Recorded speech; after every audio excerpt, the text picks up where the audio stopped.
state of emergency last resort. President Mahama. And to wada penifo kan ya se yemwa. Ye beba ho osi economy grows 6.3% in the second quarter. Kufuad ne Bawumia adwuma mo ye no. Na baso na asui.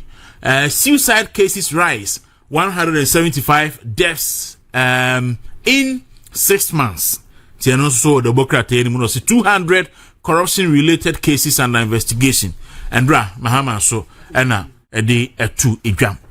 Yenkwe na yenhwe. The Daily Guide newspaper Ay3ka sepe denim no Bawumia slums NDC over power abuse. Tiano so e wo the Democrat any kase MP regional minister crash over slum demolition. And 4 arrested with 315 parcels of Indian hemp. And a G-Tech shut down 149 unaccredited learning centers. In fact, G-Tech say a bomb say first half of the year no government institutional why you juma pa na G-Tech boss no why are there pa. Ghana loses $520 million annually. UNDP. Yes, Ghana. Ye kwa ye ni oba debobra. Yes, say ni de biano. E momai no ehwere $520 million annually. So and also I say Aguna West delegates rally behind Brian Echampong. Cheno edasro. Niger Delta militant group members arrested for allegedly plotting to embark on kidnapping business in Ghana. Cheno so yes Niger FOB and militants be a chomo Ghana say omo baha abe kidnapping crofon or military invade Manso Mpatuem as residents flee for safety. Teni na wo Chronicle Democrat no anymore. Yankwem.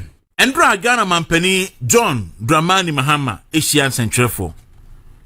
Na before so be Asian Central for no ye de kan ha say yenim. Ye hwe ni mu say beton safren. Because yenim say nya de a invitation be ba no kre ye ti ase. Enti ye de questions atudwa sanse penifo say o pass ma ka che nyankopon aka che mframa. Indeed, before some company ebe kasa no try say oba address some of our questions. Ansa na ye nua no mo so ebisa en so bisa questions ni bi company attempt say oba address questions ni bi. There are few areas SSA and pay edi ho enkomo. Galamsey issue. Ghana company say afedie o tutu anamo say airline no oba repeal airline no dey free ho 2462 no oba ye free ho na fama gudi a yetunu okwayi mu no atimi agyan. And Ghana for air train because bosumi enkru da etoso eduba akuni enti airline no sania na omo hye akufuado no ne yenim sanka by now wayi airline na free ho ensu onyiye ose wo beyi enti Ghana for air train se airline no ombeyi afiri ho na Ghana for ehu atimi ato omo. Ano pay Daily Graphic e de ba kese pa Ay3ka pa betimi kra de Daily Graphic no asan abadim na Daily Graphic e bai no efiendra ensema mampani kan say fight against Galamsey state of emergency last resort. President John Dramani Mahama na okase endra na medase the tintin tiatia mu nyina no say omampani Mahama say state of emergency e mining areas no Ebirensun kra yebeti ya declare state of emergency. Na Ghana yentimi ya exhausted. Eniema ye wo a yebeti ya stop Galamsey no yenti yenu ho. Na endra mitie mampani se okasa no. Mese from here. Na ema misuro ye. Se yahwe ya Ghana politicians enya dia nipa ebenya gidie e Ghana politicians mu biem. Hwa Ghana politicians mu di agra monko ha ne asi wo nepa. Because all your penny na wo kasa na se wa wo kasa waka no ene bosha wa hye no ntimi fa anya adwuma, then the citizens will begin to lose interest in you as a person and then in the political class in general. Abusha ya tuomaimu na Galamsey koso na Akufo-Addo ni obetimi bia de ne presidency ato line so yenya NDC for okuja Tr0uble kwanom yenya Sam George nom yenya Ama Kofi Boanom yenya enipa ebe kan say Akufo-Addo aban no declare state of emergency for all mining areas na so wanya saa ne wanko illegal mining eti Martin Kpebu ene kanasigbenum ene yegigina mu anopa bia na kafuide wasesa ensuo efi agubotu mu sei na sisi GTV say yes a sign of ensuo ahodo asɛ wo Ghana ni ye di Akufo-Addo atem all because Akufo-Addo say on declare state of emergency and then this year baben mu esi edin ketia ne Ama Kofi Boanom ne mampani Mahama no mu a ebo Akufo-Addo tiri so ase Ghana nsuo say into declare state of emergency no and the Ghana mampani say afei de state of emergency no ye nuru ho meanwhile obia nim say enne the Galamsey situation o Ghana ha no aye worse than ever, very very worse and then esuo brem kohe brem adwe brem abrawe it make us say Ghana water for treatment plant e woche bi ya tum because brem abra wawe and the central region kwanyako the biggest treatment plant ho ya tum because ensuo no Galamsey asɛ ni nyina and na kwahwe kwaye said the year funtum Ghana kwaye ni yese Ghana kwaye yebisa mampani Mahama say e yese Ghana for yenya beton ye Galamsey gold near the economy yiye. Really?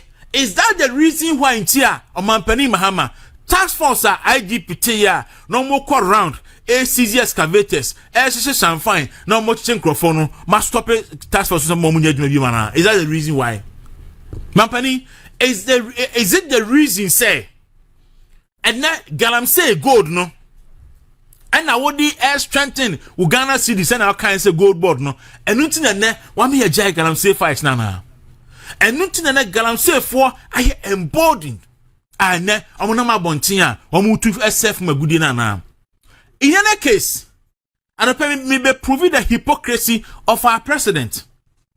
Look on mampani Mahama ye wo mai Ghana mu ana ensuo eto ya ma Bagredam eye ma ana ye bie Bagredam ana ensuo no begu akosomo dam nim ana no so ye ma na se ye bie akosomo dam no na dam na ansei ana ye bie ye ana ensuo kotwifa aframantamu fo so ana eya emi nyina na Akufo-Addo aban no ehwe kwan pa obefa so a obetimi aso nipa na sen na waboa nipa no abato mu mfa so a na nipa benyanti yera mampani Mahama ene NDC fo eye propaganda bebre de tia mampani Akufo-Addo na ban emma omo penti picture ne se Akufo-Addo na ban empe ayi anwonafo asem endra me won asem mampani Mahama ejina Jubilee House endra se hate speech kosom and ye say ye incited tribes against tribes and all that.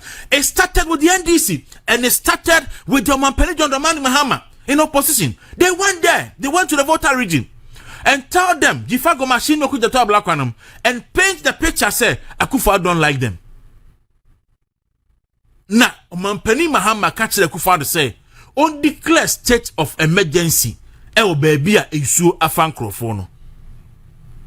Mampani at the time now wo share Mampani Akufo-Addo say on declare state of emergency baby a nsuo afa framantamu fo no. Was that the last resort Mampani Mahama? His Excellency, with all due respect, abria now wo share Mampani Akufo-Addo say on declare state of emergency baby a nsuo afa enkrofo no. Was that the last resort? Wouldn't mo akumam said that wasn't the last resort. But now when you are penny no, what the pressure to so. Eric Pacha for story nebra. On the 20th of October 2023, where His Excellency John Dramani Mahama and now walk say or say former President John Dramani Mahama has added his voice to the calls made by to the calls made to President Akufo-Addo to declare state of emergency in the areas affected by the flood occasioned by the Akosombo Dam spillage. Mr. Mahama said, it is clear that the scope and scale of the flooding of community along the Volta River bigger than our crippled economy can bear. Ejimapani Mahama, ensuwa yiri keke na efa nipa ewo Volta eyinisono na mampani Mahama se eno kra no Akufo-Addo declare state of emergency. But ene when Sena Galamsey edi Ghana for wu mampani Mahama say we are not there yet. We are not there. Mun Ghana for mun nyanu ho. Ese se du baabi a mun nyansuo nom. Ese se du baabi a mun nya aduane nie because ene sa ye kokoo kua na be spray kokoo a agi se oboka Ay3ka fa bobo ya na odi nsuo gugu 4 gallon yellow num na odi gum na wo so akwa afom ho ansa na watimi spray wafuo. And no be other vegetable bia opese odwiri nipa ho na onsese nsuo a chemicals ewom na onfa nguni fudie no so no na nipa mbedi nyare no gi se osa pipe efrifie na odi agu kamu anabobo yamu aso akowiem no de akwa yafuo. That is the situation we are now. Almost almost care about yen no almost sa nsuo na cyanide any mercury wo mu no e di good fruit no vegetables so cabbage ni lettuce ni manema no e di gu so e ma omutwaba e me yedi. Do you know say ene enam bebre research actually say mercury wo mu yes nam unity enye ne nkase nnumpe no emu na mercury na trapa. But man Penny Mahama say no you are not in crisis yet. We are not there yet. You need to be declare state of emergency. But 9 or 10 months ago, a year ago, na Akufo-Addo there, they were duru ho. But ene, Ira Mahama say onyuru ho. Ebiam, Ira Mahama say, Chairman won to me, and the docket are ready on your contaminating. I'm going to Chairman won to me a court. Chairman won to me a Ghana ni. Chairman won to me or more Ghana mraso. Chairman won to me a bonnet etia Ghana mra. Ese Ghana mra enye ka na chema to me so ready say obey appear before Ghana law na wakwa yi ni ho ano. But na me expect say Omampani Mahama be catch say the status of the MP for our win oye Galamsey campaign na watu Galamsey ama ni krom ahemfo abodwa atwitwa nwan abayi snap papa ye e de atwa na so afiku no say oh afa de MP woduebo. Now I expect to say, and Grandma Penny Kasen or Bemba update and the status of Honorable Labi. I win MP no. Now come Penny, we expect to say, say the status I will do on that case. Bandi your party ni or young DC ni dear Brani any. Chema won to me dear or young people ni. Mama penti picture my Ghana phone in Adrian almost say, I chema won to me and a chassis Ghana for then in a war to Galamsey, including Galamsey what Eastern region. And na Chairman to me, now when you say Cambodia no 2 mono, mo crepo ni bibia, and the Monsanto to ni bibia so no, and Galamsey will be dead and gone. But na afa ni year 2 Galamsey akase power Ghana. Yahu NDC chairman, yahu NDC MPs. And na NDC abina Attorney General Tr0uble akoma yoko for say NDC third national chairman, any NDC national organizer. Amu ye neck deep in the Galamsey issues. Eti yoko for enfromo no investigate yomo. And racha ma untumi kasa wadanse. Osi e dan ya edini shemu no. Eti e dina sebotu mu na ankenyanyi nyame a kenyame tunsa frɛ no. Ba Joseph Yami enam ho esan ye to trasem oni Abanga Yakubu. Because omu ye ndisi fontia emra eni omu eni. Endra Mampani Mahama say enne de afedie wa hunu say signal bureau for ho ye adwuma. Et baby a was sa beka sabia o kasa wi a obema ya bechew ye do akwa koto afiase. Mampani Mahama say obema ya bechew sa wo kasa na wano o kasa tra so a obema ya bechew na ye do akwa koto afiase nti o wani Ghana fo nyina. Ba Mampani Mahama wa ban no ebo Kevin Taylor ho ban. Wa ban a government of Ghana and the bo Kevin Taylor ho ban. Every airport Edene call ayi your friend is saying Supreme Court ama ye clear say or ye free man obetimi akoso na wadi nkrofo atem no ka say ogusudi odi nano odi nene obedi forever on the man ni enye. Why na wo Ghana ha Kevin Taylor enyi di natem hwan ya me yakwa ayi ase na oban na nkrofo odi tam so na dan me kwa video before so bedi matem no odi ka de yaku odi kofitonto atem and odi yaku fa atem ase na odi ba me so na de yaku fa bra abon ma bobi na yaku fa ko timi di na atem eto ne ho person akwase a na me de odi matem na ayeden na bi enti obi ani Ghana ha ahemfo asofo ene ayi na NDC fo na church a woni je okọ ayiso omo na share mo position and atemdidie akono bam ena ma Ghana fo su atemdidie endra mi bo video ha na mampani Mahama wa mu no wo ka kire na yi Dr. Bawumia say oh you stupid. I play the video here. Wo ka kire Dr. Bawumia say oh you stupid. Now Dr. Bawumia a certain vice president, you called him stupid. Mampani Mahama wona wo call srem Laura, I think it was November 2016. And now catch the sremu for say MPP for mpek sremu for asem. Enti MPP for some sremu for asem a omon yi Akufo adu sin chen. Na omon fa Bawumia enyina MPP ticket so na MPP oni Bawumia enko election. Hate speech ban na sin we Mampani Mahama. Hate speech ban na sin we. Enipa mon papa mu speech ban na sin we. At the time, why na frɛ wo? Why na che wo? What catch MPP? What catch Ghana for nyina say MPP for mpe ntafo asem. Bawumia ho ya omobo. MPP for be use no ma dampe no. Na ho kura say Bawumia di MPP for achi a na ho ya omobo because MPP for mpe ntafo asem. Mampani Mahama hate speech ban na sin we. And then the audio obi cassette ya wa ya wa hu papa Mr. President. Obi cassette ya wa ya ya na. Sometimes I feel sad when I see some of our northern brothers running around and also doing this. They will use you and dump you. I want to live to see the day. You let anything happen today and let our brother Bawumia say he's standing for president in MPP. They will never give it to him. I can assure you. When the misfortune hit us and our father Professor Mills passed away, the constitution said that the vice president should take over. I did. But then we're close to an election. If it was another party, they would have insisted that there should be a congress. And in that congress, I would have been contested. And they would have given the leadership to somebody else. But when it happened, the NDC's National Executive Committee called a meeting and said, no, there will be no Congress. We are passing a resolution. John Mahama is the vice president. We are going to support him to lead us into this election. And we went into the election and God gave victory to us. And so I'm proud to be a member of the NDC because I know it is a party that opens opportunities for all people of Ghana, irrespective of your ethnic affiliation or your religious affiliation. Mr. Mampani Mahama, acho asama me boss is here.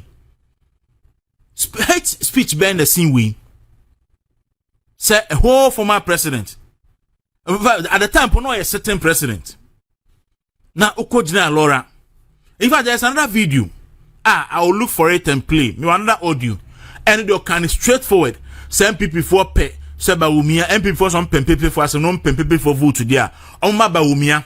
Emra Emejina. MPP take some money Akufo in Sinchen. And son and people for I consider MPP for to abadi amomo. Mr. President, o can say na we nyina fa ahudie. Ba na, o so bi to TikTok so na o kire na adwene a. Ono de wo be identify no, wo de ne IP hwan be identify no. Na wo ba be chi no.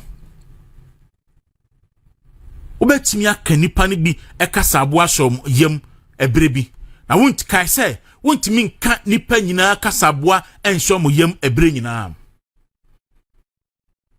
Obetimi aka nipa ne bi kasaboa asom yam ebre bi na wontimi enka nipa ne nyina kasaboa enso yam ebre nyina. Mr. President, hate speech ban na senior meboyi so wa wotimi gina campaign platform so na wotete nipam uko jina boko no akwa tete nipam ena MPP for ne ba na ntokwa asia NDC for the ba ahabejo ni sei why na ye obibie uko framantem ena ukromofo ena aye refugees ewo eye Cote d'Ivoire yi untimi fa aduane nkoma wo mo but for political expediency nti mo de niema good track so e the voter region because of political expediency any vote to anamu pintia. Mr. President, ye ni nukure ema omai Ghana. Because ya ya na Ghana for Lucy trust in this government very risky for the whole democracy you practice in Ghana. You can't pick and choose. And now what disbanding vigilant is a task force fighting Galamsey. And we have heard the president of the small scale miners say ubi ayaju excavator bi akona koji. DVL le boss. Also 2 weeks. No, I registered excavators 5,000. Also 2 weeks. No, I registered excavators 5,000. And now make us say excavators 3,000 about do Ghana. I registered 10 new excavators, 1,000 new excavators. And now excavators, Togo Ghana. So he said you saw eto. On my 30, less than 40 million. The biggest construction site ever Ghana ha sese amino say poku ase kwan yo muyi amasaman kwan yo muyi me patcho ko excavators do send ho. That's the biggest construction site ever Ghana as we are talking now. Edien konko ne ye excavators Togo ya su bri o ma Ghana mu ayetimi register excavators 5,000 in 2 weeks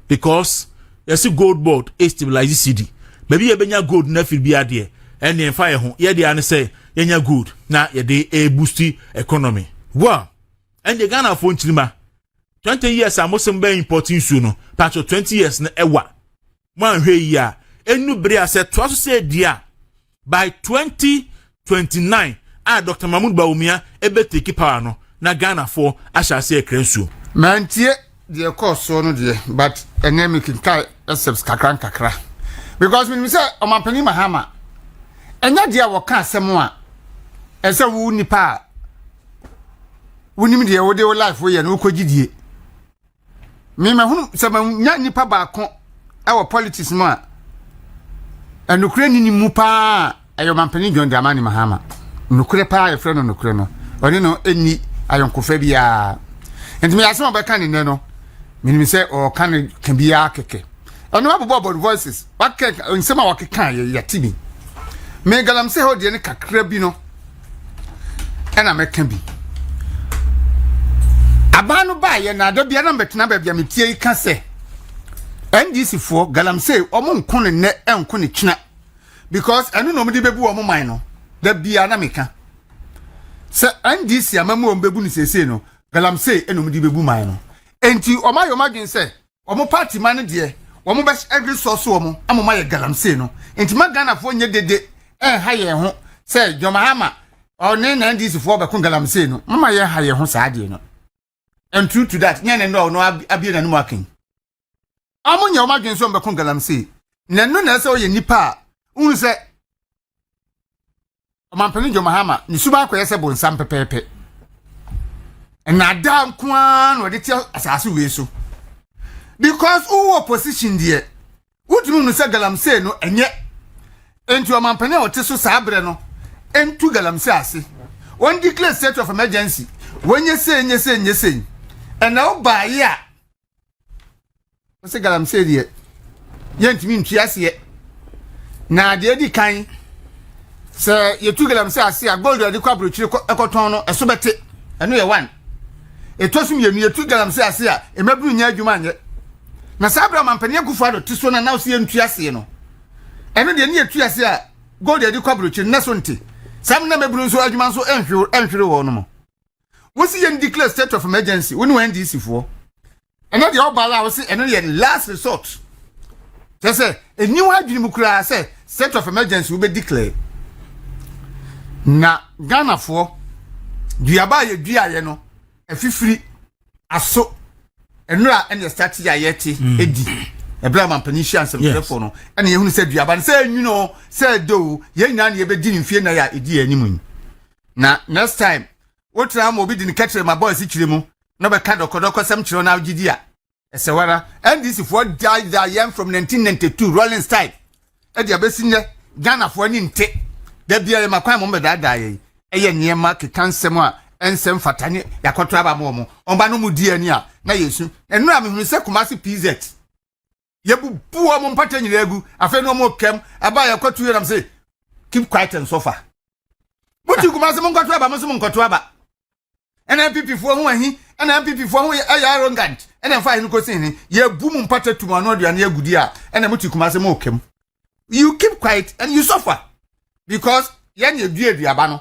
afifi na aso ye tie die e obi nyumo se mo amu jejereje jejereje oh o man pani Mahama de ono no oto no adepa bia ninimu magana adepa pa bia ninimu ba wo ba ye se me kan say second coming of John Mahama vengeance I will return what they buy wa maso obebu Ghana or by for state capture or by some former manager padiana e wo hono afa eninti wa start oni ni nuanom a start said o kan say President Akufo-Addo we say wono ba bi odo onko pesika nti onko wie sika onko wie fi say o nuanom ho be wiama no ene oba ye wono so a che say ni nuanom Ibrahim mo ho o be wie sika na ma no nti o ma sha ase o mo jeje microphone gold mines nti eno no ye nyina ye jejereje say de o kan no na ade ba kwa no be twa to enso man pani Mahama adan ena sika kitua bia atwama mani ntwam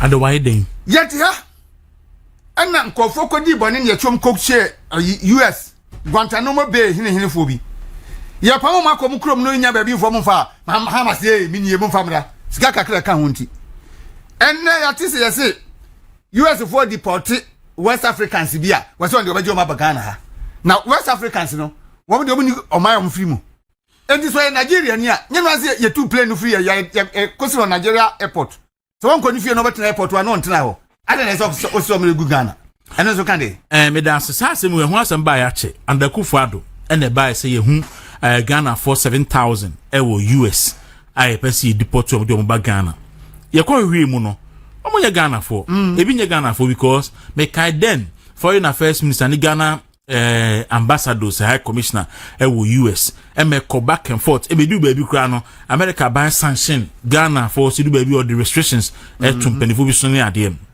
because op baby e de sancrofo no akwa kogu daja da sebre ya se o di aduane bone e ma oyafrubo dundu se den o di aduane bone oyafrubo dundu e ma wo sa aha nti abaye bayi we okuja to ablakwa adidi aduane boni bebiri emene sanctions America for the 2 years no ya mere itu ahwe yi a ya baji bisa ama ya kuma han kakra ya koye bibisa be omde ho beche you see koka intienra na John Dramani Mahama vote for no ono na odi nkomo okasa no o say hate speech one de bae one didi nkrofo atem sitting president one fa bua maneda ka se baby ofrie headquarters of Galamsey o se Bawumia stupid enyo na okai na enye his speech enyo na oka say your friend is saying nanado ni Bawumia boku omo na supply into ni sa no ma enye his speech Nkrofona eko ablekuma elections nkomo normal omo yeye akwatia the course no chirami nipa ba ko a o signal bureau no etumi ahwehwe omo ache omo chirami NDC ni ba ko a o lead hate speech a watumi ache no enya propaganda na oye no enye personal scores enye MPP no atu ani asiso onya ide oka no o se Galamsey aide enne uhia state of emergency enne uhia state of emergency wow enne uhia because who gold board o ton gold dero mi pacho o kasa do tumi kire gold dodo na awanya no ne Galamsey gold no dodo sen no de aka reserves no ho dodo sen e no de kan reserves no ana reserves ni de enka na agenda no ho yenton ko a yenton nim ko a ana yenton ni emfa hold city no ko a president about the economics a unni ho saa o enti a o kasa ni bi nya abutre so wo no de yen say your mind yen say yensuo yen say your forest reserves no because the country will gain. How many people are gaining?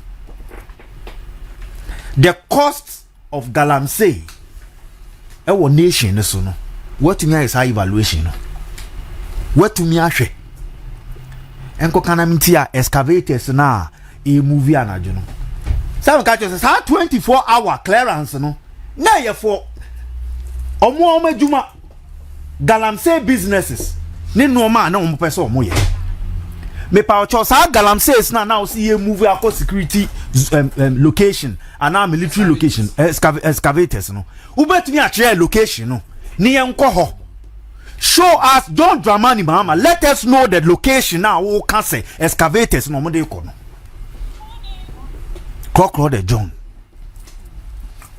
John creatives na mo dey akire na ban papa ba Monkofa manifesto of John Dramani Mahama ne kwhwe creative arts no no man promise ye no so etumi aye ba akopoa ye minister no wo ho no oda in fact wada oso dae onim de ekoso o kan say wo ba National Theatre ni other venues adwuma a omo ye there will be obema 3% sene ebeya ebehin ha omo obi oye creative bi okoye show bia no obeti so when to me anye Black Star experience why then Kushia Aftak how did he help the creative? How did he help the ordinary musician, the painter, the publisher, the sculptor? How did he help the comedian? Obi oye theater eba mo abene de mom 8 months. What is the state? Compare the current state of creative arts. Now compare during another time. What is happening? NFA. Also when you're board. Or team. What is the direction? How many films near producers they say? Also by more equipment. Over more incentives. I'm a business. No. What is happening? I feel now about stories. No one now can. They are economically not viable. They are economically not stable. It does not grow the creative arts and the economic state of their tourism. My own improvement out there about tourism in the creative arts sector. The jai stories now okay. You've always been lamenting. You have lamented in opposition and in government you are still lamenting. Jai but creatives no or the asempa na bo or ena mu creatives ne ena ato nsuo no ono ane kan. What is the future? Because moko ni amount 10,000 oh yeah ni amount 5,000 na mo feel say that is what the creative needs. We need a creative economy. Ye betumi etua your taxes, etua social security, enya benefits, atofie, a living life like an ordinary Ghanaian, like a politician will live his life. Our creative economy is vibrant. We hear policies, you hear directions, you hear investments. Senye beya ebetumi agina ne naso. Ba president dey na abeka he. Kwantumi abeka he. Enra ena wetumi the people from all around the country aba. Ade we mi pa cho nanado nye ebida. Nanado enye ebida. Wa hu nanado wisdom. Onyini. Wa hu wisdom. 80 years for whom no more be ye any mpuntu or the buy a cheap compound will see hospitals what long-term future be benefited districts yankotia cheap compounds and your interest is arresting TikTokers and people and only achievement but media makasi mi bo say nana present Mahama the biggest achievement the removal of the Chief Justice. And only the biggest achievement emano. Into any other thing be na fala. Na minim de da Ghana for expect say President Mahama ebeka no kure bi akire. Waka no kure da. Open no kure ti ana kotie no Mahama nu. Open no kure party pa dia enkutie no ho because one kan no kure nkire. Wo ye flip flopper President Mahama. Only principles. On say you say no bobola ijinemu a beba ball be kubia bo se nkra e bia nkra gete no say enipa be 8 no munyina ko fun ball no ho but you enipa be 12 munyina fun ball no ho e obey the wind. Nasia President Mahama ko thank you to Western North was a Galamsey no a national emergency. What can you? Yes. Was a Galamsey a national emergency? Na deba de dissolve national emergency. Eti ebra na President Mahama you opposition leader no. Na Akufo Addo ho no. Na wodwe se na Akufo Addo wonyi nipa na. Na wodwe se moja di ni mu. Na wodwe se na Akufo Addo oni adofo oni abusunya. Ya anwono. Oye robot. Etu kansa fun bi a kire na ha no. Utwa ntotoro so a ha no. Opesa wo force robot de wo fa remote na kwa press it go and declare state of emergency. Na kana na do so di so John say John. Na kwa declare. I agree with him say it is be a declare state of emergency. Because enema bebre okwan mu ebetima ye a abraye medru state of emergency. But the question is enema yetima ya na se ntimi in fact, you declare state of emergency and the shoot to kill a kaho grandpa and under John Mahama Galamsey because why? It will solve the problem. But it's you, a police for task force. What is my task force? Yes. Now you need standing task force be a the Hanabisu dear. Where is banded task force? Obia de so now. O de on pamom so munye Galamsey because who pay gold yes akoton e de stabilize cd it do say obi anya Galamsey fight so say oka you shoot to kill why na eko shoot to akele and am say what the shoot to kill crop ba enya adwuma because they won't shoot anybody.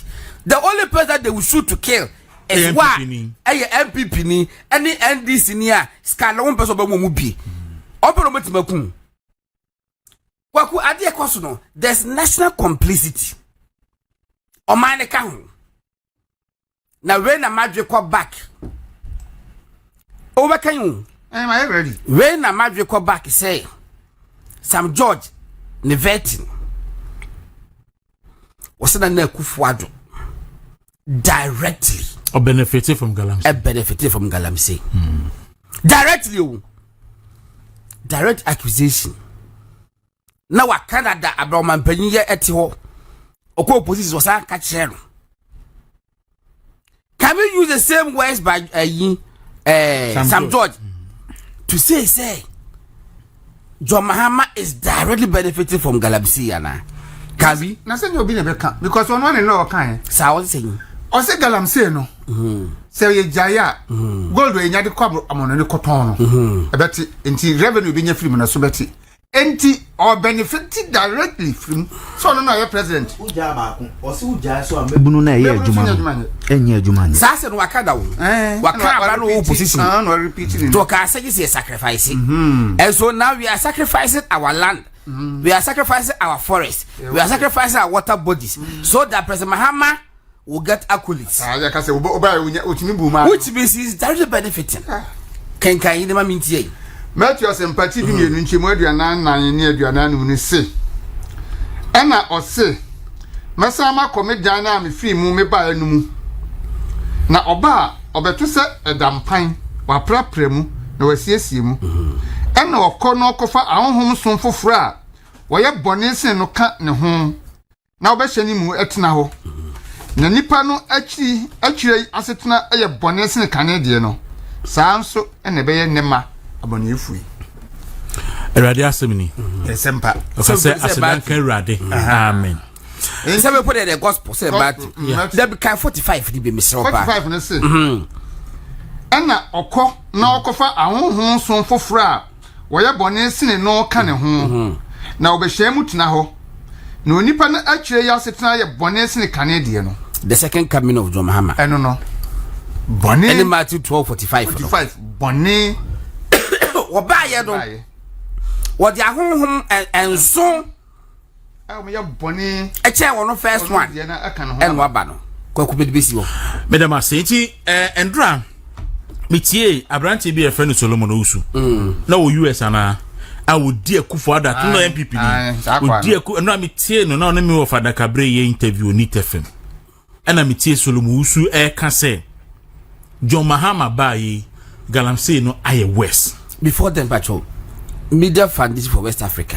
Suleiman Abraham enra o kan joy news yeah say na akufo ado fight Galamsey more than John Mahama enra me hu say Manasa Atron on it and me hu say Erastus Atron tin intimi kinkan and obi a che say asama Ura Mahama kan no e che pefe say onye na adwen so beko Galamsey onye na adwen da Mahama will never fight Galamsey obeko Galamsey enti no sabre utag for alcohol Solomon Usu now Solomon Usu utag for mo say mu declare strike because of state of emergency no the Mahama say o declare o ti afi dem o ye den ye ma mo choku ne e ma mo choku china enti utag for mo ye den utag for den na mo ye Solomon Usu e di akufo ado atem look oko attack na ya safmafo e wa America program bi ase oko attack president akufo ado e wo program bi ase e wa America say omo ma amuntimi fight Galamsey na me ho Solomon Usu abo mayimu em so be pa appointment onyanya bi enti wati ahwuma afa de osu say Galamsey e course akufo ado breso no ene aye west na me si nyankopon kwa metwirampon ehwie nyina mako no de obia katua ebe ma no sede tie odi obia katua be ma no sede na dwuma tie Martin Kpebu ene Galamsey yi wakanwano atum kora kana sigbe ene ne ekoso yi ne endra mampan eye mampani akufo ade ne kasa se yagodon wakaba na Martin Kpebu ne kana sigbe akufo ade fi komewie no anke ne ya o me so mbe petuo kora na nkam bi mu de akohia ne baabi abu no tu ekunu ene mampani John Mahama semo kan yi ora Martin Kpebu ani ora kana sigbe engineer enti mu andra mani giye omani awu ni amokofa be si yesu enti afede mani age omani awu sana mo se yanchi wuntumi Galamsey bejai ene wuntumi ya che no wuntumi ye satu ni bibia so se ade paaka eye na atade a ehye no ene ebia ne nsane ne nan ne manema ene ne pen drive something eno pen aka omunya account pen drive komo de password beto so a wontimi mi esu ene Galamsey se password da so kakra wo I see masa ye black bibia se dia ene modie waku download and what you say after me ya ti ase ade ko ta kofu bodua no because say most the whole Ghana chema wuntumi ana ye Galamsey me the whole Ghana nyina nsu asen match no margin license ndi bibia wo mo sa ato so e say woni Tr0uble kwampa de ko baabi Galamsey koso a nye dua na bobo nipa ko me be pie nipa se president Mahama and wuntumi ani akonta mine doctor ready jomo de ne be court na me say ye be bodua to so I win MP NDC ni NDC MP no Galamsey e man ahim for twale o man post ye deputy vice chairman e say defense and interior committee of parliament anya committee ketwa in defense and interior committee of parliament honorable Oscar for Labi your man vice chairman ho oni se ba ko so acho say Galamsey electricity in some yen restore what I say enti no ene abai se o de ayi to excavator so e mo bi en ko excavator me hwa en excavator togu ye so se di nsu to tugu me so na tugu me so Mahama is Ghana is raining excavators Mahama tugu me so me excavator tugu Ghana is raining excavators Mahama ene ayi for Nigeria on population kakrakai any adan omu senior day nyina Nigeria for ekra about just about 75 million worth of excavators a year. Ghana it me ekra 250 million worth of excavators in a year. $1 million so Nigeria o man nyina one state kwani Ghana ya no ekra only 75 million. Na Ghana kra about 250 million worth of excavators are. You can see say it is indeed raining excavators in Ghana. Abusia yeba to aso ye kwa Dr. Bawumia no madwuma no na ya hwe ona obra champion nam ona be kana Japan nam ona bo adutwum enam ena engineer kwabra Japan nam ena Dr. Bawumia so enam nyandra Dr. Bawumia ehye na probase ewo adanse asokwa na adanse asokwa okay eho ye de pa endra nyasam ketwa eti kono onda asere koka endra Dr. Bawumia esi fam se obeko na oni MPP for akodi enkomo na krofo twantro propaganda SSA meko na mekope me papa honorable Dambotwe na enkomo bi wo ho no ma ese menye ni kodi efa party ni finance no ho oni me edi nkomo bebre in private but ese meni no ekodi nkomo on record na ebebo bi ekyeretiefo go down 96 mampaniko eko election ona wodan Botwe say na mampaniko ho kyere na to the extent say pa anya mampaniko party no en wo kyere na to the extent say sabre ko ehunahun anom ne ade o say Newtown ha ena na printing press bi wa no print your t-shirt ene ne mane posters eno krade da krade ko tie om ko ani ahye printing press ni nyina ohini bi wo dew ye friend nana awukubram ona ye dew chidom hene na mampaniko no yonko paa no na eche na mehu ni ntia na mampaniko yonko paa no because at the time on some say oye into sa printing no usurumpo say obeka say we wanu say print MPP t-shirt ona woda Botwe me say nyeso bi say o say to da bia enkrofo de paper tracks and the basic party headquarters mo mo defend nipa kotoaba and the nipa na yesa no they don't even want to be known because of political victimization ti to ha no obi afre general me de say asoma se me so on fa mrew patcho o say wona hwan akra na abeda wase a o say hu hia and those were the people who contributed no the building the new patriotic party. And Honorable Katie Amon belongs to that generation. In general, anya me won say Honorable Katie Amon na waso about this whole issue about sika ye na say. Yakoti Honorable Kabra Tahir say di nye ta enye Tahir Kabra Tahir Hamon Katie yakoti nbra ya kanna sa party de na ya see aye de say ye ni esikafo ade ye hiafo na ye hiafo the party no abronya party no me ka ho ye de ye join Dr. Bawumia hiafo de no tam na ye pesika ye de aye MPP no ene esikafo no omo wo he asama me pesa me kana no aye mi wo we na mpo atwa de edi ka ya pesika 1990s na ansa na yete ya party na ya sika no ade ye de be edu point the 2000 election 1999 no ni ye ni kapreba meme to see why ya ko ba bi ye be ko pesika am ye de ye MPP ebe ye party ye de ye abai ebe ye winning machine no say di pada no omu ye dede we sika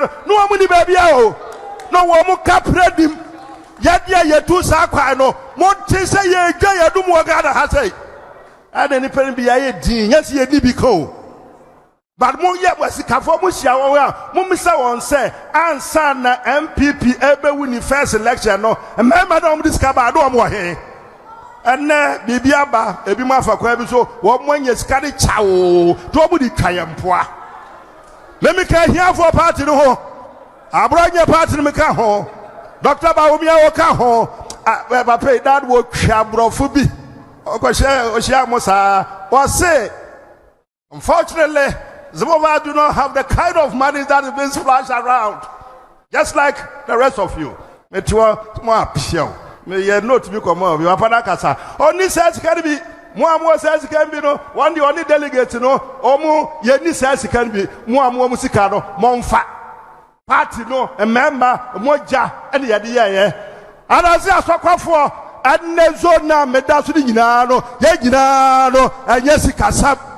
Woman said say. Ebi mo adibia yeye enti mo ma yenso yenkwa dibi ye dibi na busubu dibi oman no sikadie nkwa na aba sika oman mu sikadie nkwa na aba ne nanse ye kwa ye election no mo ba kaya obi bibia wo penti ya brega na ha bre campaign na Dr. Bawumia oye campaign ya the half ni ya the ka apacha amagana for no obi orun kwa ne bibia wo pentira ye wie ya ne be gina say oye kramani enti want to be the president abodam say ye kan wagara ha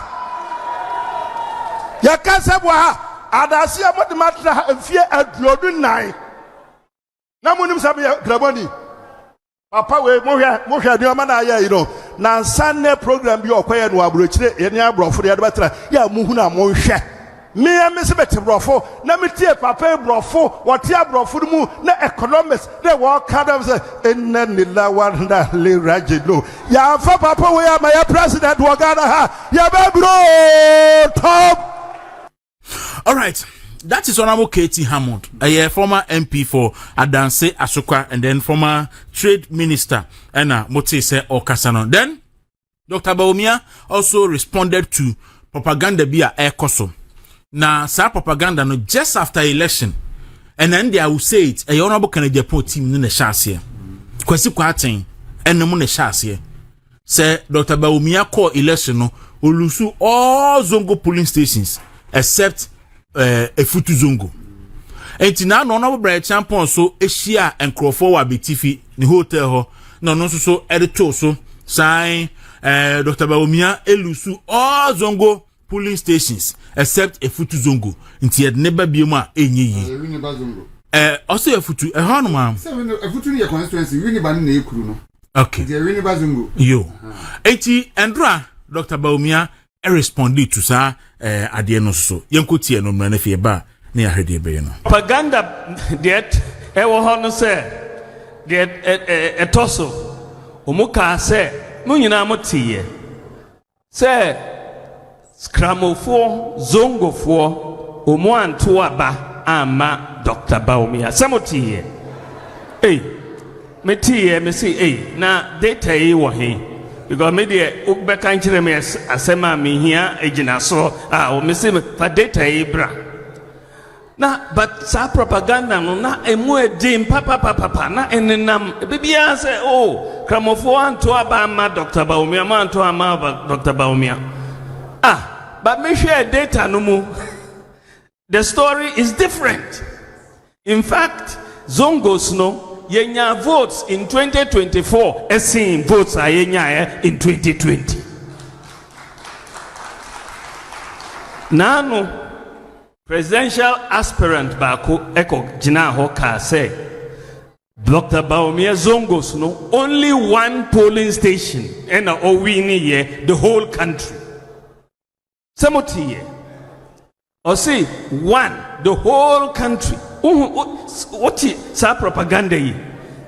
Say the whole country, Zongos, Dr. Bawumia, we need only one polling station.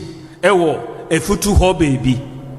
Missy, hey, Yeshua data imu and Fambra Abonting. Yeshua data no sa presidential aspirant, ni Zongo, no ani Zongo, mi wini woho. Niani Zongo, mi wini woho.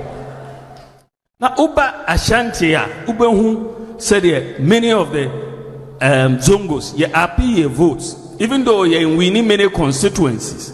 But in terms of the votes, no, many uba for Menaha, Amadia SHS, ye we winning ho, SHS A, SHS B. Bekwai so Sawaba Fish Pond 1, Sawaba Fish Pond 2, Subin, Amadia Primary School, Amadia Primary School 2, Amadia Secondary School. So many polling stations. Mintimim boning in waha. But the data across the whole country. Should I say we did better in the Zongos in 2024 than in 2020? So why are propaganda ewoho? Nipa ekasa without data because omo pese omo ye konkonsa. Enyasa konkonsa de unhia data odi two system no na enam na eko. Enyasa but odi wo konkonsa ba me ho a me ma na agina ho me the data no ebe confront you. All right, so Dr. Alhaji Mahmoud Bawumia and Ebusia Motene Kendra na pro bo chance ewo Asante Mantem. Godon. So Dr. Bawumia. What's up with the one day? O say dey area. Who so ka say propaganda na no dey. I say I know dey. So mo prove it in video. Omo yade. Omo promo kakra. Omo promo kakra ka ho a. Na o keka no ho. O ba keka no ho mo. Because propaganda na endorse start yache na emwa ubia esa na afi no krane ba kokuna wanka se wagu ho ne mas no krane ba na se wagu ho ne mas sa when we ni zongo community bia 7 preduasa MPP call campaign ye koyi Dr. Bawumia as flag bearer. You can see Dr. Bawumia because of Zongo communities and I see him because of his competence. The competence in tea.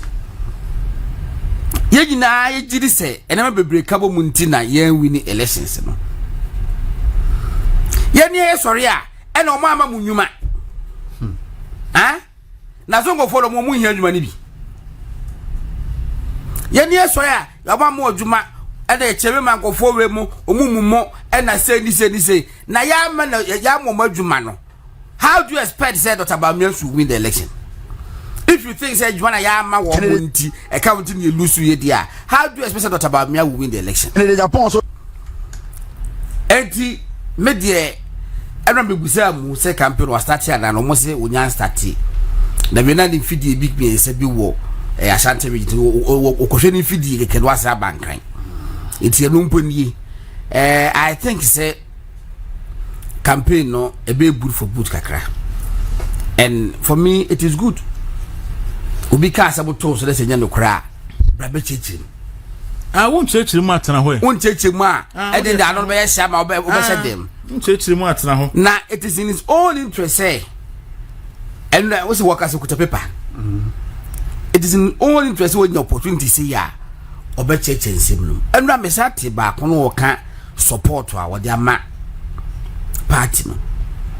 Say about 300 pickups 2024 elections and what the mine baby a one more contest or no contesting will be a constituency pickups at Dr. Bawumia the mine no e be adwuma wo ho and the see a party official vehicle omo de adwuma ya who be so dance omo de kon so omo ye to abani wi omo ji omo sanje oh eti e bia you see you as an individual and our principles be would a live life no oba politics mo mainstream politics ma kwaku principles bo no ma edu elections sa principles is all the 20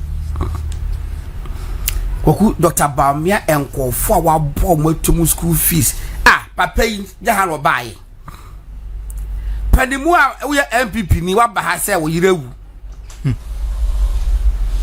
wo se wo yire frim etiam wa ne koya wo yire yi ene si boye ni bi ena ututo mu ana ko Dr. Bawumia office ana do asem ko to mu nim Dr. Bawumia ni mu ba bia ba wo constituency eye wo so yire frim ene mo bo Dr. Bawumia yi 10,000 wait 10,000 ama wo say je de jafa ko to funa da kana kaka be kana wo da to ensabi papa muri ye ne tiko say kum I remember was say adan na Dr. Bawumia ma 10,000 to say emrantie no wan kasa o say was say Dr. Bawumia be man 100,000. And I'm ranting. Well, it's kind of ranting the man no matter kind of so no man 10,000. Yes. Into your person who Dr. Bawumia no. I just say ranting kwa wo ya tete o mata. Ojinisika. Now when the walk on do expect say Dr. Bawumia man 100,000. So nim say Dr. Bawumia 100,000. And o mate so 10,000. 10,000 man. Kwaku. Nti just omo chemu ten. Mama 10%. Enya yen ye kan ho ma hwan ke beti say. Obi ente. Obi yirewu Dr. Bawumia ni ba bia o man 10,000 fa nko. Why papa ya ba dem mienu bi wo dey enam Fred said nyame sumo wu mu no. E man ho kwaso nye sa ne man. Baba bia dri die. Wo ye papa e ma wo bia. Wan kan nye boni. But ebi wo ho a enye papa wo ya ma nipa wo tio wo ye papa ma nipa na wo kan enne ye boni enne enye ba se wo ye papa ma party se say NPP kese da hoyi ne wa yi 3 million se fan ko party headquarters ne fan sorte eke o party headquarters wo say ye ko election na this particular election one ma every constituency sika essing all elections I call Ghana. Say MMDC for ye yi omo so mo nko ne yen ko endo before say mbekwa ko endo so mo no. O ma obia support. That was 2017 no. Say J na fa ko bo an endorsement. Say na mo obi ayi a. Go no. Sa papa no enye papa wayama individuals. So top pick up 300 at the ma each constituency in party a. Sa papa no yen fancy o. Eno dia say wo kan ti o. Go no. Edu baby a sanka first no. Ebi na me catch so na bodam botwe say enkro photo cast che party na mo pese obi adom di beto abonten baba bedu baby a wo Dr. Bawumia papa oye no ene ye bisa no say den na waya ma party no na den ti ye bisa wo de onka ana kwese sese die baby aduru die individual dey say obi so abode en sa ne maneman dey on individual levels ene dey me wan ka ho asema I don't have any problem with it. Yeah, come for book nto. What I say, but the major ones in there, go no look. Last election koi. O de wunim, means minim. Sike konkro for nsem. Yeah. So mo fan ko campaign. Ebi afomo de anye. Ebi afomo de anye. Oh, eno woni ade ne resources a Bawumia timi masha. Na no ye fa bi nkyere mo TV so. T-shirt and the books print here thousands of them. I can crop for warehouse. Our man fan koma yen ye ska we tie for chain e the printed t-shirt e chema some constituencies in some groups na ye disika am obi a printed Dr. Bawumia has been able to marshal resources na Crawford resources ni gudam na ya tutum ya fan ko campaign. What is that? Abranti be yourself and Babatu I send a message say Tr0uble, I'm sure you also change your position regarding DMB performance in the Zongos. Good morning to you and your team. Baba, I will not change my position. I have never stated anywhere say Dr. Bawumia winnie only one Zongo police station. What I have said, and I stand by it, and I say more Zongo for any more enkremu for na mo MPP for mamu ni omani no. Any edi munuya Zongo ni munuya pepe ni abedi MPP anima. Esam bombo yema boso na muji twidi nachi na mankoto aba no. Masem na meka because yen me ye Kristo ni me ya kani ba me se Bawumia na mepe. Because minimum the competence woni mu ofo says mo to aba massive ema Dr. Bawumia anka ene se edizongu etwa ne mpoi anka mo to aba ema Dr. Bawumia massive ebo nchidoma anka mo fo say ene se enough vote etwa ne mpoi enti we are saying say yen de yesi Bawumia na edi nachi mo nsore NDC no enya mo japade ya mfa ntwa mu enya ya mfa ntwa obi afuruma mon sorry na mo maboso ni Bawumia chi more room for improvement. Yes. And you know and can say me position the men me say mon sorry. Me say same ene omo mamre ni ho nsem bi edwuma bi anu atune me bi ase kakra because Zongo ane esemu no ansa na Dr. Bawumia eba picture no mu no na mo baby omo wo enti ebe di so be hwim omu nyina aprekope ana godon ka say there's room for there be that's where me can say obi anhwim obi aprekope me say ni enti aye di Bawumia tembe brebe nyina ye so ntimi ni MPP anim nyina no yes office room and look at the expectation to the expectation of every voter in Ghana was that Dr. Bawumia looking at the growth now about northern region from 2008 obeye running mate no ABC 2016 any improvement and about Zungus no. It was the expectation of every voter in Ghana.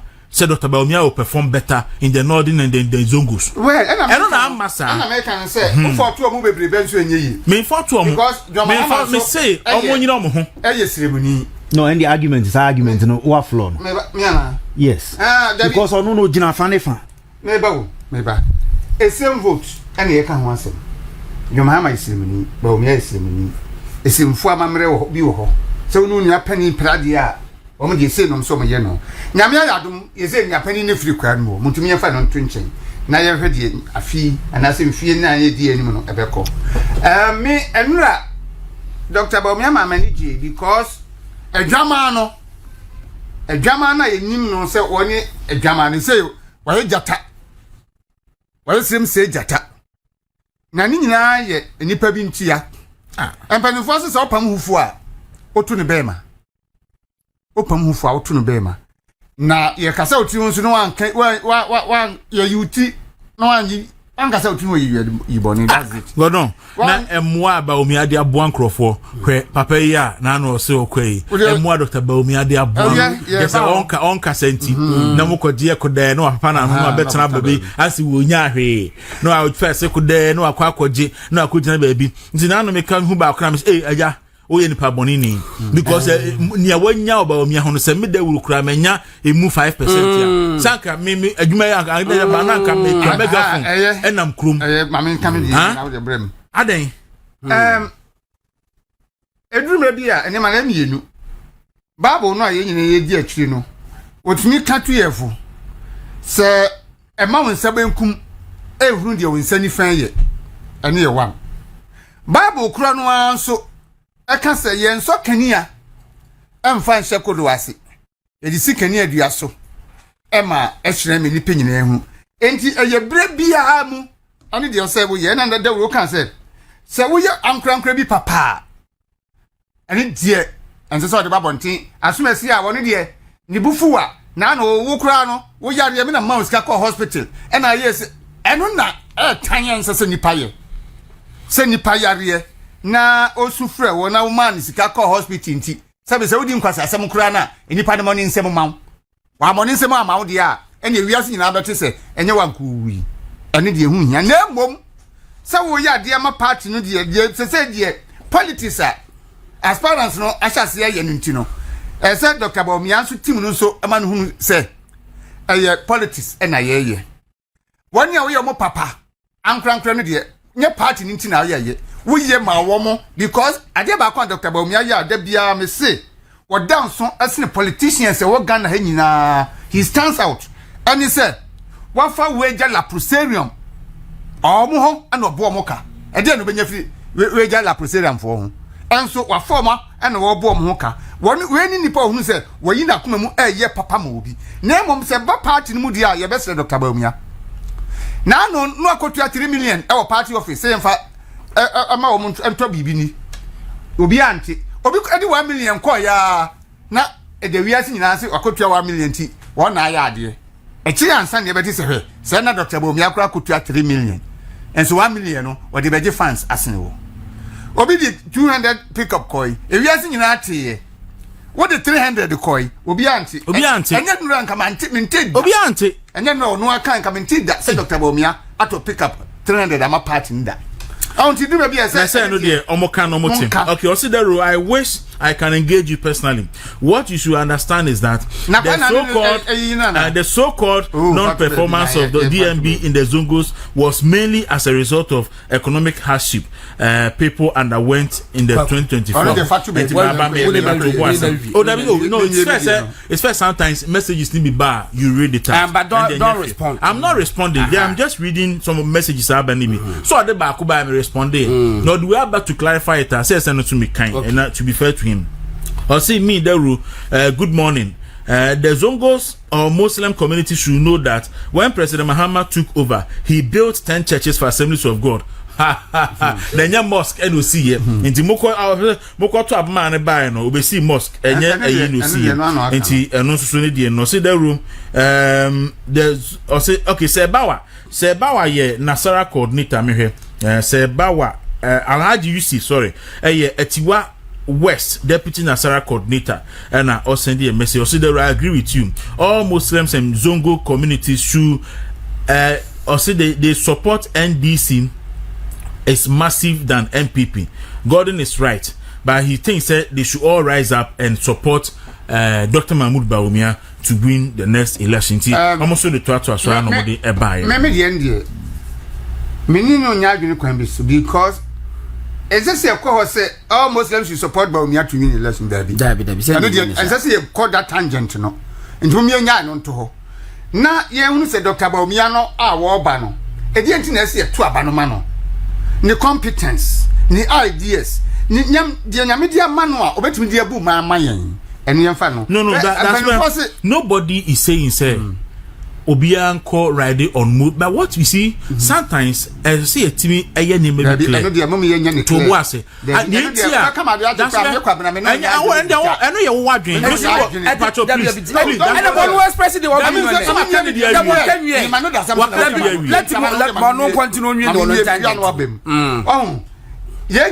Ghana a constituency back when it comes to presidential election. Kremo, Christo, Abusonson. And near back, and ye told Dr. Bawumia, sir, or ye Ghana. Yamini, I didn't dear be a Dianimu. Nazan Mediana Yamidi Dianimuno, what the Buma Ghana meaning and what to Tigana for you right behind Dr. Bawumia. Na yem kwayenim, enu mum beboaye. Na yem fasa animan on trinche. You will be a nipa tinfie no nim de yema no. Enti me dem besi no. Na me kan go don. Me so me madwene say Obia can say Ghana for Nkotoba because Dr. Bawumia Kremoni. But enipa akabum can say Ghana for and say MPP before krama kwan ema Bawumia be di omanim because oye Kremoni na Kremofo anto aba ma no ena ne krom seremofo so anto aba ma no. And then no make say Dr. Bawumia will go for another election. And look, if Dr. Bawumia enya the support and the vote ana obi ehwe animu no a menyi ni sanko we be gina otimi akaka sans media iden e de ache no, and they will push and say that now is a propaganda. I didn't know that Dr. Bawumia wakasa as media, but he has been compelled to come out and say and talk about this don't go issue because that has been the main campaign on Crawford Nama ye ditiano say oh they won't vote for him because on one kromu for kra and to abamano, and that is why I side with him.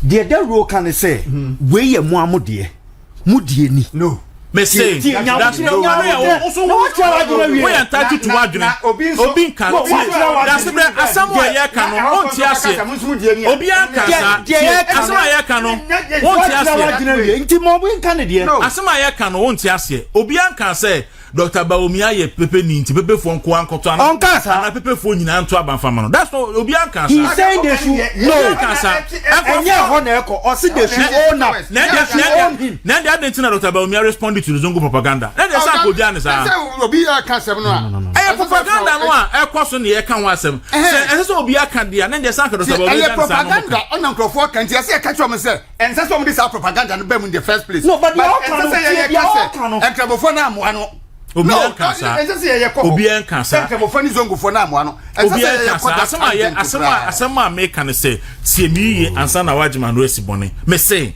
me tie me nya kremoni me Kristo ni me yakani me se Bawumia na mepe na den ade obi bibi everything na me say obi so ya kremoni wo ye Kristo ni wo se Canada Japan no pe na me nya ne sai obi anka asema me kan e kan say bleble yes bleble ama me Ashanti ni me pe me yakani me pe na do ma ka mo me kan ma se me kremoni me yakani so Canada Japan mo me ma ne nda ho sa ka wo de Obi ena me kan na o ma me kan what I say wie nti wo me say baby a ye duri wetie ehu data ne sa anoma no but today Ghana John Dramani Mahama ebie na no kan say ye di kremoni bi si eni a ye ntoma no so wo ye kremoni a da wo si pepeni onde wo ye pepeni a this is your chance to own up say wo so die ni show say wo so believe say mo betumi e rule man ebuma no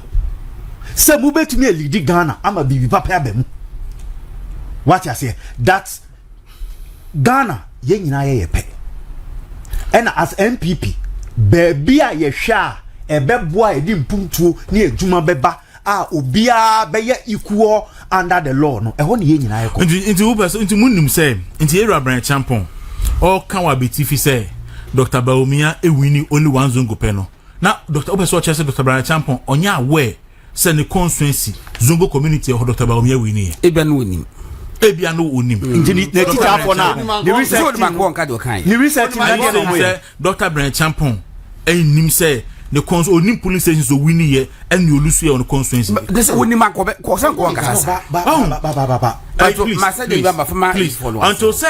until say sa di we ba be propaganda na ba be issue no obi en kan ho asem obi anim sa ha yen ka asase ho asem but enya ba na be issue pa then somebody must also raise it ni en clarify so that we go and then we go when you need to go police station when you abase we wini then you clarify esi ade no krampo no medie nyame nim no krai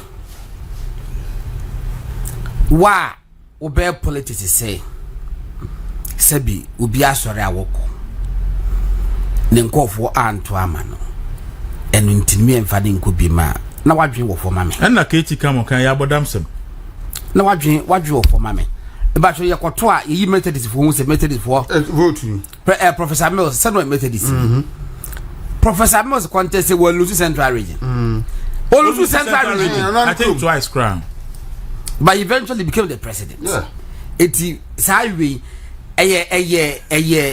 fala emwa propaganda emwa it disturbs national cohesion it disturb eti yehudi hu nkoma mu amokeka sansensem no I don't get it everything they say the simple truth ne say afọ no nimi nyansa simple that de o mu pa ne say asomo kan nyina so ntro eti enu na Dr. Bawumia de aba Dr. Bawumia say be producer won cast wo contest say won lead on the ticket of Nkramofo in fact MPP ankasa na at a point near wo Northern People's Party the original NPP Baganda 1992 constitution say under no circumstance any better political party based on authority and I say be we free and I say tribe gender yenya ni say biem I say national yisa first what do you call it character 18 no we should focus me Dr. Bawumia me support no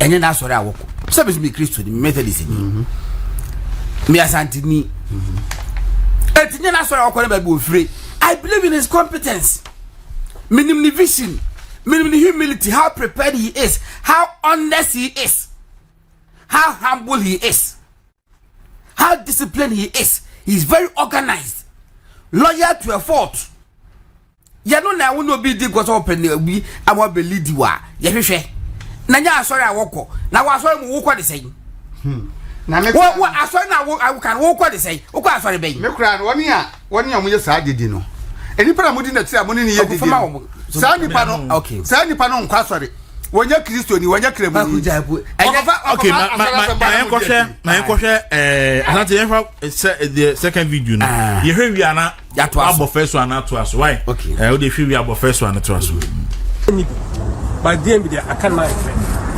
ebego she DM be le aka na enye omunyina obia ni bi by DM be there aka na sha amebego she DM be le aka na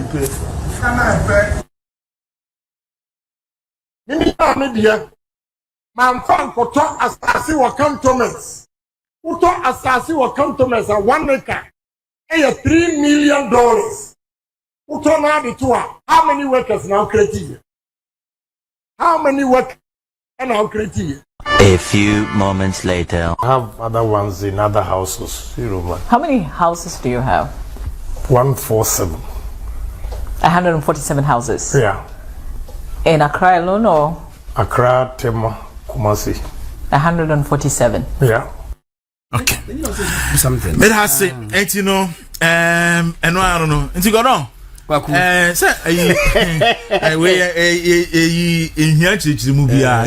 no self-explanation. A few moments later, and I must know higher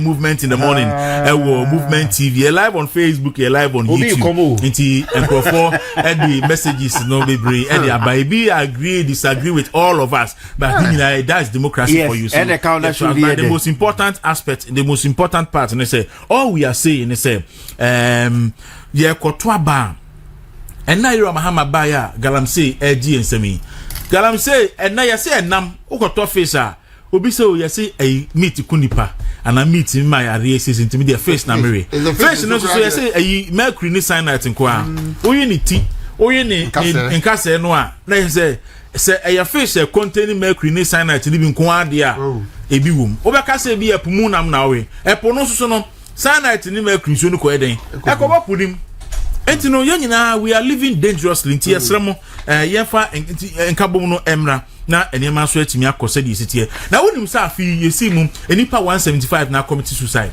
in the first 6 months attempted ababa pa bai attempt and now say commit suicide oh graphic buy okay attempt Dabi Eric Bachofa graphic for graphic bra 175 attempted Dabi deaths wo so ma wu was suicide suicide cause I say suicide cases rise 175 deaths in 6 months.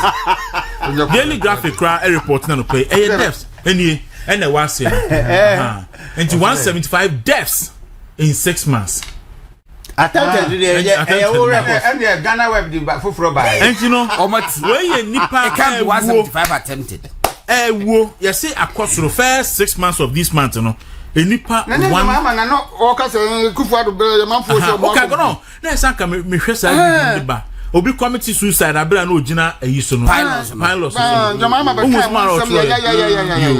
nti we say we penny for say wunyi ya won sra kwati and the whole of 2024 enipa wu wo suicide mu no enu de just 6 months o ma wu anga Mahama ti penny for say wunyi ya won sra kwati ya Mahama de ene onyi fie na de na Ghana fo wu de okay enti mo men kwa na ja cappuccino yen kohwe na fe yen twa birthday no fro na and he was saying times are hard and the Kufuor but don't contemplate suicide. President Mahama where 20th October 2022 times are hard and the Kufuor but don't contemplate suicide. These people are no longer contemplating suicide, rather they are committing suicide because times are hard under John Dramani Mahama. Mami nya kwa o US so bizarre say oheni pa ehio mu nyina so mu nyina Dr. Bawumia supporters aditia because say party this is no Dr. Bawumia echita for ni different party no fight government one aka nyina akoma no atu okay mami nya kwa I think that is a perfect and nipa ni bi o aspirants ni bi o ha do beka jo Mahama ho asem na Kufuor ba bechi no enti wakana no atu onka okay